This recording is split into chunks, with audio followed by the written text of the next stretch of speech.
Hi, everybody. I'm Jimmy Young from Pro Cannabis Media, and this is The Green Rush, the business of cannabis, live on the Pro Cannabis Media social media networks. I'm joined every Friday afternoon at this time by David Rabinovitz from Canna Venture and from MASSCANN. There's David waving to everybody. That's nice. And I'm so happy to be joined right off the top by Michael Correia, who is the lead lobbyist, I guess. Is that okay to call you the lead lobbyist as opposed to the director of government relations for the NCIA? You can call me whatever you want, but lead lobbyist works. Okay, lead lobbyist. So in your lead lobbyist world, you had a very cool meeting a week ago today with the majority leader of the U.S. Senate, Chuck Schumer from New York. How cool was that meeting, and what was the atmosphere in it? So one, I think it was last Wednesday or Thursday, they had done a press release, and they had sent a press release, and it was Chuck Schumer, Cory Booker, and Ron Wyden had sent a press release to say, hey, they were working together, or thinking about doing some comprehensive legislation. And we had been hearing that from some offices. And then it came out that, hey, they were going to be doing a Zoom call. Would I like to be part of it? And it was great because for the most part, there were about 25 people on, and it was mostly on the criminal justice, social justice aspect, the Marijuana Justice Coalition. A lot of the people who are working, we were on there representing the industry, but there's only, I think, one other industry. It was really about. They think the best shot of getting a cannabis reform bill through Congress has to be, you have to lead with social justice. Is that accurate, you think? So one, that's exactly what Chuck Schumer said. He said this word twice. And that was forget about it if it's just a cannabis legalization bill. He said it twice. I quoted it. I wrote it down. And that if this is not just a clean descheduling bill, this has to address the criminal justice aspect of it to right some of these wrongs that have happened over the past 50 plus years.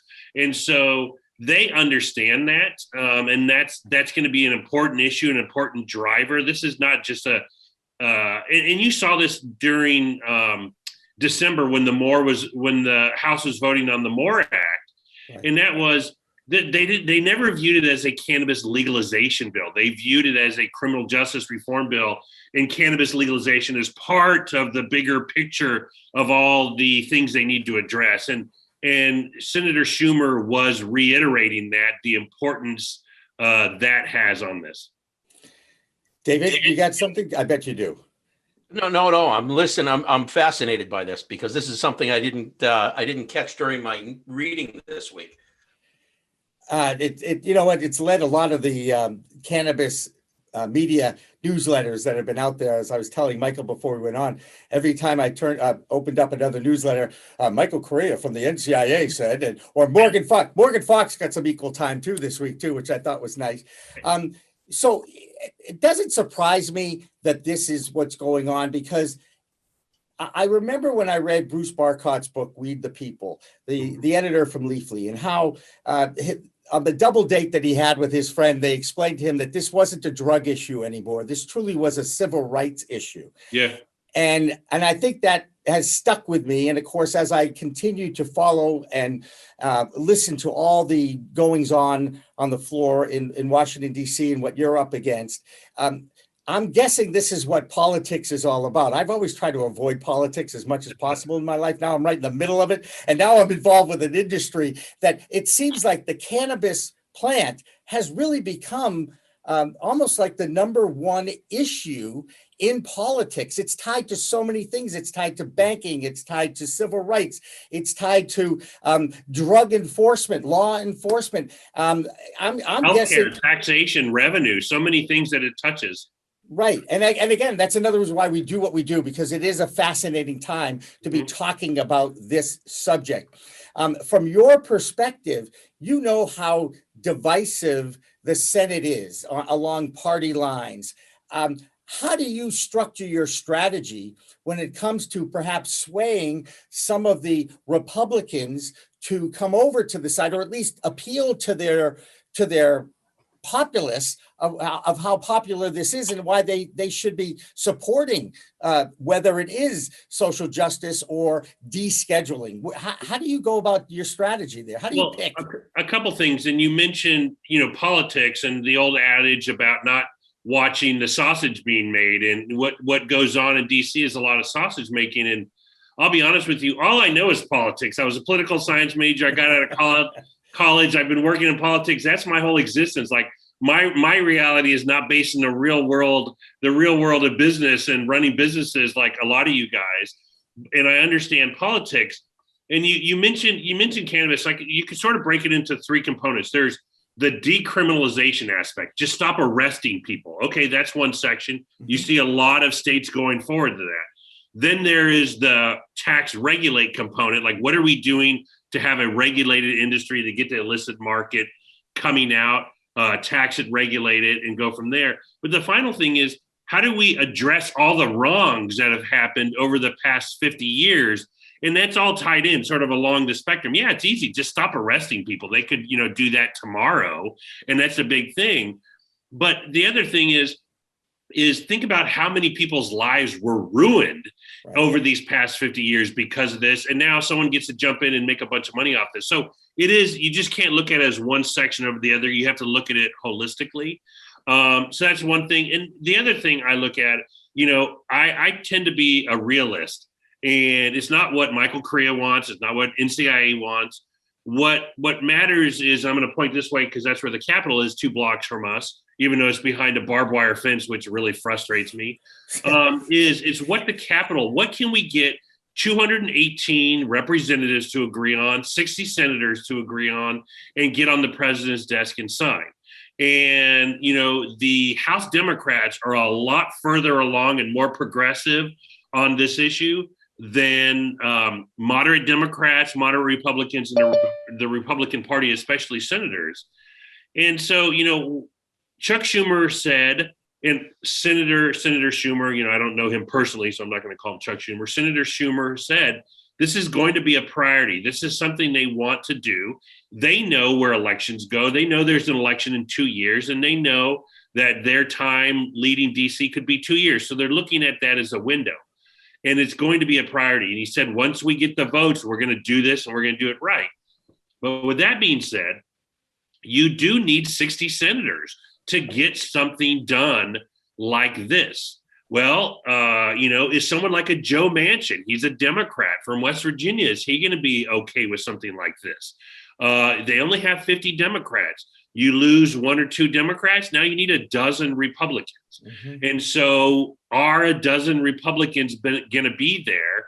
And if they are there, how far along are they going to be? And when I mentioned that whole decriminalize versus tax regulate versus addressing it, like where are they on that spectrum? Because maybe you could decriminalize cannabis now across America. Maybe you could deschedule cannabis now. But is there the 60 votes to address a lot of the harms that have caused and get to a place where Senator Booker is and Senator Schumer is and a lot of the American public is? Right. But our policymakers, especially Senate Republicans and Senate Democrats, are they there? That's what I'm here to figure out, and that's what I'm trying to do to see. But, I'm not going to predict what's going to happen in the next 6 months, 18 months. But I will say this. I have never been more optimistic in my 8 years than I have been. You would not believe how much energy I have when I wake up every morning, because for the first time in my 8 years, I actually know that if we do something positive can happen. And previously, for the past 2 years, it was always Mitch McConnell saying no, no, no. So we could do something in the House, and that was fun, and it'd be historic, but it would always die right there. Even before then, we couldn't even do anything in the House, and it was just getting more co-sponsors, building up support, being a positive voice for the industry. But now to know that, listen, if we can get something to Senator Schumer, he will put it on the Senate floor and they will vote on it and get it to the president. Now the hard work begins, but we have light at the end of the tunnel to shoot for. And that's what makes me very optimistic. That's great. When we last talked, you talked about low-hanging fruit. And I think during one of the quotes I read this week, I saw that same quote. I was like, hey, that's consistent. The Safe Banking Act seems to be the one that both sides of the aisle can agree on. And both have, I would think, interests to passing this, to giving access to banks for the cannabis industry. That plus the descheduling of it, which would technically decriminalize the plant. Those two alone, if that's all you get, isn't that a big win?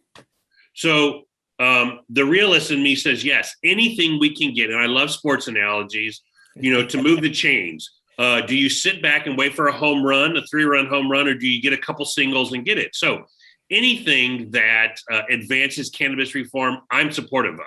And if in 2 years from now we get safe and that's it, it's better than we were before.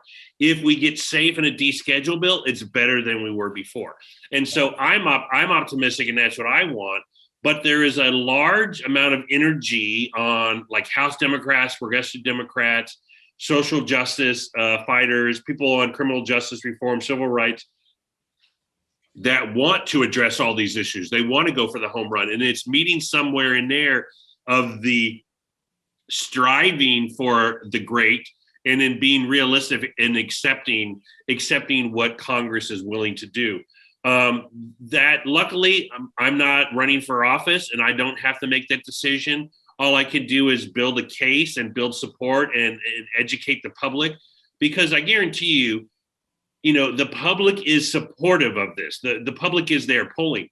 But, cannabis, it's widely supported, but people you're not going to get 100,000 protesters in the street on cannabis reform. You're not going to get a bunch of people donating and being politically active. It's something to get that grassroots motivated, and get people excited, and get fundraising, and to lift that up and explain to someone like a Joe Manchin in West Virginia why this is a good issue. You have legalization in South Dakota, or ballot initiatives that pass in South Dakota. You have a high-ranking, Senate Republican, John Thune, who's there. Like, get to him and say, voters of South Dakota think this is very important. This is why you need to do it. It's building those cases on an individual basis to get these people to move. But I go like, where is the temperature? Where is the reality of what we can get? I use the low-hanging fruit. SAFE is ready to go. I would love nothing more than they pass SAFE in the next couple of months, and then move on to the complex issue and spend the next year on, marijuana legalization, more, or what version of tax and regulate they can come up with. To me, that's logic. But Congress never deals in reality or logic, and so it's just something we just have to manage. And it is a little different. The priorities right now. Priority one is getting the vaccines out to people, making sure, right, the vaccines are out to people. Mm-hmm. Priority two is Congress is thinking about a pandemic funding bill, get some cash in people's hands. They're debating that. And then priority three right now, the Senate is in the process of this trial with former President Trump. And that's taking a lot of energy and bandwidth out of Congress. So yes, it is a priority, but the priority could be 2 months from now, 3 months from now, where they start getting onto it. And so there's other things besides cannabis that are really important to the American people and policymakers. And yet, a school that I've taught at, Emerson College, ran a poll this week that showed that right beyond those two issues, you mentioned that second impeachment trial and the COVID Relief Act, most people in this poll believe that cannabis reform should be more important than climate change, than the minimum wage debate. So, you may be on double deck now, I guess, Michael, would be, another sports analogy there. But at least you're starting to hear people want to do something. My fear, you mentioned South Dakota. I bet you know what's going on at the state level there with the governor and the lawsuit. And this is what bothers me. For years, the ballot box had been king as far as letting the people who vote dictate what they thought would be a good change, whether it's a state amendment to a constitution or a movement, whatever social justice is out there. And cannabis has always driven people to the polls. Now states are using that ballot box, and Idaho trying to eliminate the ballot box as a tool for democracy really bothers me. I feel threatened a lot as an American that this and cannabis right in the middle of it. I mean, isn't, and oh, by the way, we also had that little insurrection that was going on a few weeks ago too. I mean, I'm more scared about being an American in 2021 than I have been in any time. I'd like to see the elected officials listen to the people that put them there. That is what a democracy is. Yeah.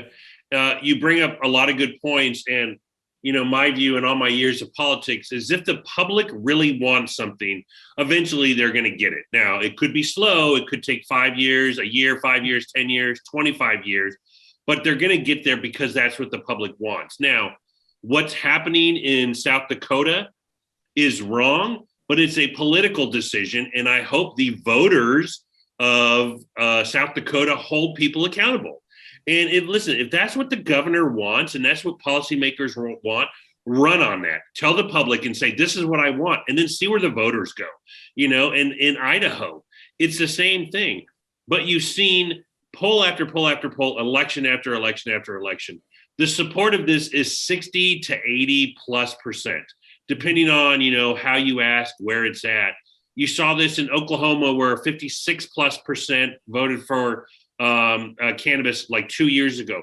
You saw Mississippi just did a medical marijuana and got 60+%. A couple years ago in Florida, it was 70+%. So if I'm a politician and I start thinking, wow, 70% of my voters want something, I should probably come around. Now, there are principles. People have their principles and can run it. That's great. But I have talked to a lot of Republicans, and their view has been, listen, I'm personally not supportive of this, but I see where my voters are going and they represent their state. And that's like the least you would expect from a person that, listen, whether you support cannabis or not, your voters are, and this is time to come around to where they're at. And eventually, and like I said, it may slow up progress in South Dakota or Idaho or some other states, but I know eventually, people are you're going to see South Dakota is going to be surrounded, all the neighbors around Idaho. And, my view is, okay, great, Idaho, you do that. Everyone's going to Montana, Washington, Oregon, everywhere else to buy their cannabis, and all those tax dollars are going to get lost to go to those other states. And eventually they're going to say, wow, we're losing out. And, just recently, Colorado was showing some data and the hundreds of millions of dollars that are coming in that are able to fund, the taxes that are able to fund some of these issues. And other states are looking at bringing in cannabis just so they can cut their income taxes. These debates are policy issues, and I want them having those debates. Fantastic. David, you got anything before we go to a break? Are you good? Well, I got something, Jimmy. So, Michael, talk to us a little bit about Idaho. The legislature up there, the Senate is trying to make it so they can't legalize marijuana, right? Yeah. And they passed it by one vote. They're surrounded by states that have legalized in some manner or another, which all that means that if they fully make it that you can't legalize it, those people keep going over the border, but it still has to get by the House, and then it has to go in 2022 in front of the people. Yes. So, and then here's my point on that.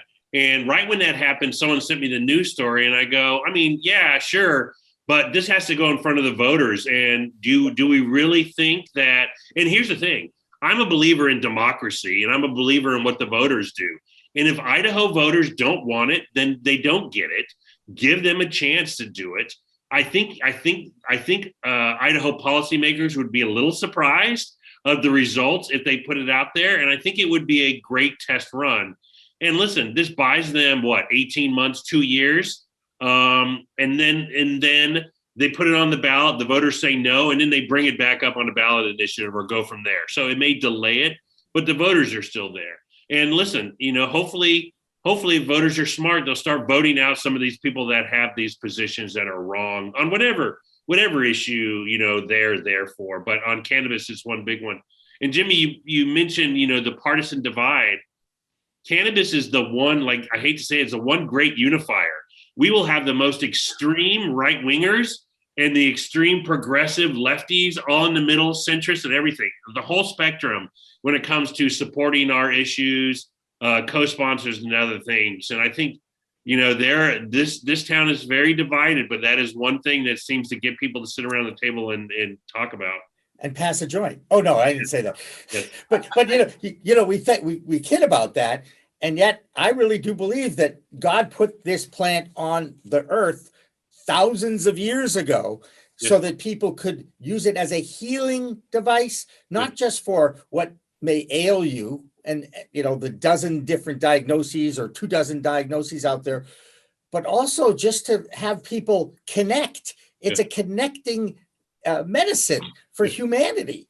And I'm glad to hear that they're actually, by the way, would love to see some kind of a sesh in Congress where you've got Republicans and Democrats actually talking about this openly. I'm fascinated by the fact that we're in 2021 and that cannabis itself is part of the whole policy of government. And just because I've lived long enough to live through the 60s, 70s, 80s, 90s, and the 2000s, and here it is 20 years into the 21st century, and we're finally getting back to where we were 100 years ago when U.S. doctors wrote 5 million prescriptions for cannabis in the 1920s, and I love using that stat because people go, whoa, really? I go, yeah, really, and you wonder if let's just say if we didn't prohibit it in 1937, would we have as many cases of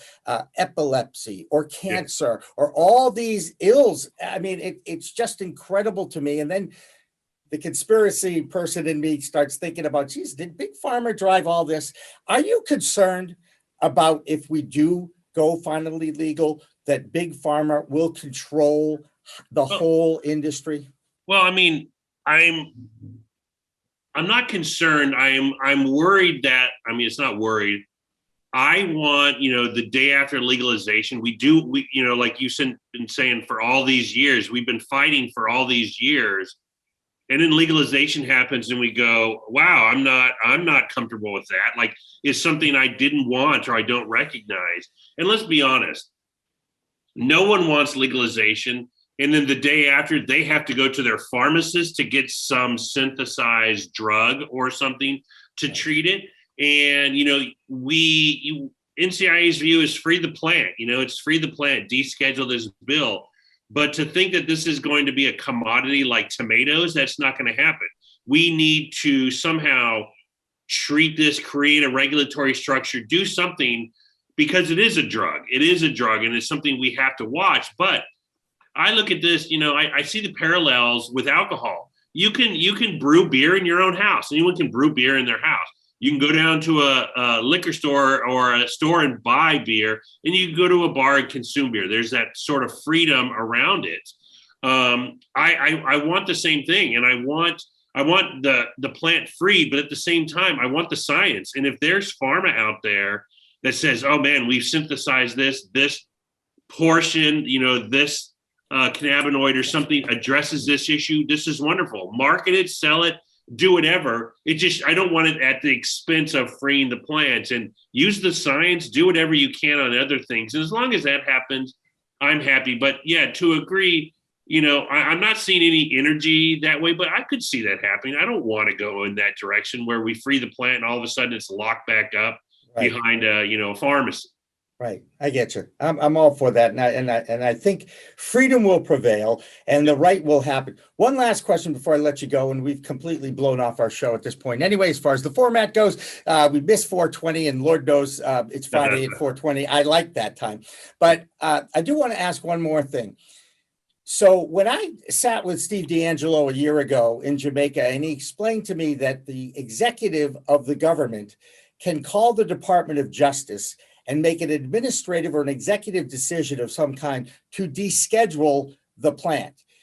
If you find things stalling amongst fellow legislators for whatever reason, and you can kind of say, look, maybe would Joe Biden be in a position to just say, look, let's deschedule it, and then the Congress opens up the banks, and then we'll, like you say, take a step back, and then roll out a full legalization program that would be controlled by a new body, or maybe the Alcoholic Beverage Commission or whatever. Do you think that scenario could happen?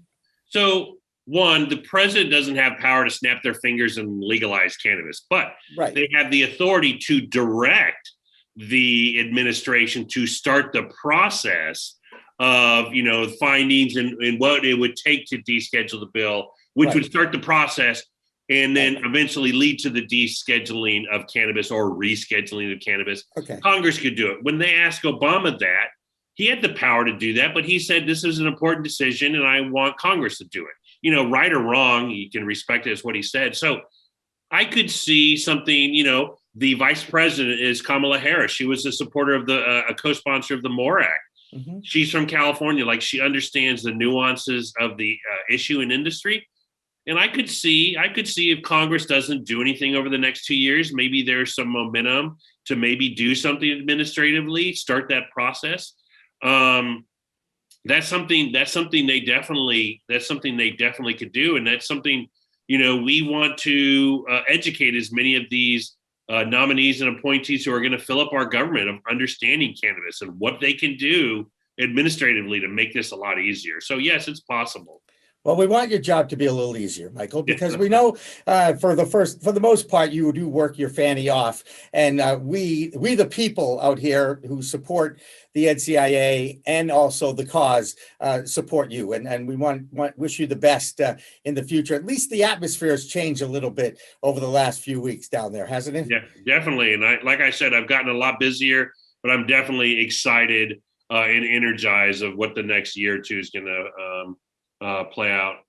All right. Well, Michael Correia from the NCIA, thank you so much for joining us on this Friday afternoon. We always look forward to talking with you.